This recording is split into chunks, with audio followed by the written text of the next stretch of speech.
Halo teman-teman semua, kami dari kelompok 4 akan menyampaikan inti materi dari 5 tokoh pemikiran ekonomi kurasi. Selamat menyaksikan.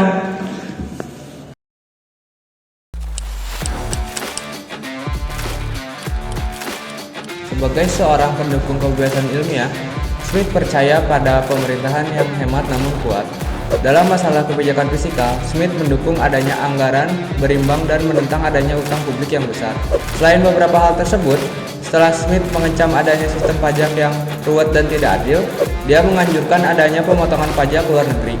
Meskipun dia mendukung adanya undang-undang bunga dan pajak progresif dalam hal kebijakan moneter, walaupun Smith menolak ide bahwa satu-satunya sumber kekayaan adalah emas dan perak. Namun dia mendukung sistem moneter yang stabil berdasarkan emas dan perak dan mendukung doktrin perbankan yang bebas.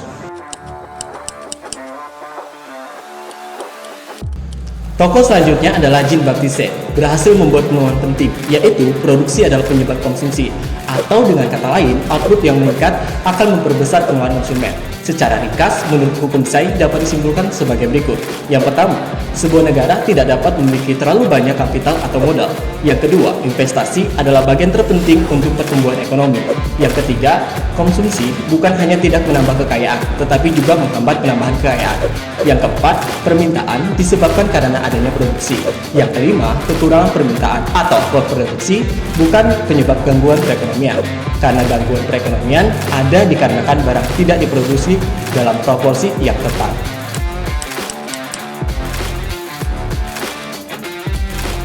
Baik, yang selanjutnya ialah teori dari David Ricardo. Teori Ricardo yang terkenal adalah teori tentang keunggulan kooperatif, di mana perdagangan tergantung pada keunggulan kooperatif atau efisiensi relatif daripada keunggulan absolut.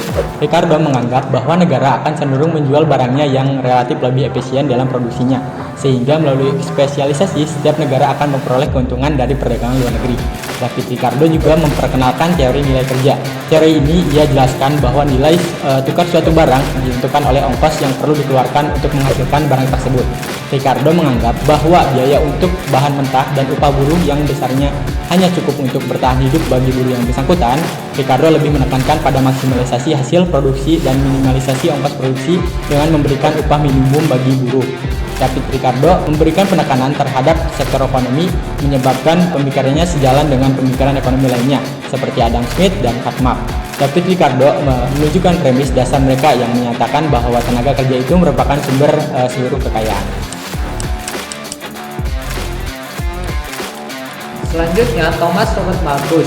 Intinya, Thomas Robert Malthus menjelaskan bahwa persediaan sumber daya alam bertambah dalam kondisi yang terus menurun, sedangkan permintaan dari penduduk yang terus bertambah meningkat lebih cepat pada tingkat geometris. Ia juga berpendapat bahwa masyarakat yang memiliki pendapatan tinggi malah cenderung memiliki lebih banyak anak. Hal tersebut salah satu penyebabnya adalah persoalan keyakinan bahwa dengan memiliki banyak anak, harapannya adalah sebagai aset berharga pada masa yang akan datang. Namun, dengan adanya pendapatan yang tinggi tidak lagi membutuhkan banyak anak. Selain itu, membesarkan anak dianggap membutuhkan biaya yang cukup mahal. Di lain sisi, pendapatan yang tinggi berarti juga pendidikan yang tinggi sehingga pemahaman tentang pengendalian kelahiran juga lebih baik. Berbeda dengan pemikiran Smith yang menyebutkan bahwa pertambahan penduduk berarti meningkatkan tenaga kerja, dalam hal ini meningkatkan permintaan dan perluasan pasar. Selanjutnya pemikiran John Stuart Mill. Berbeda dengan para pemikir lainnya, Stuart Mill menekankan isi pemikirannya itu terhadap fungsi penawaran dan permintaan.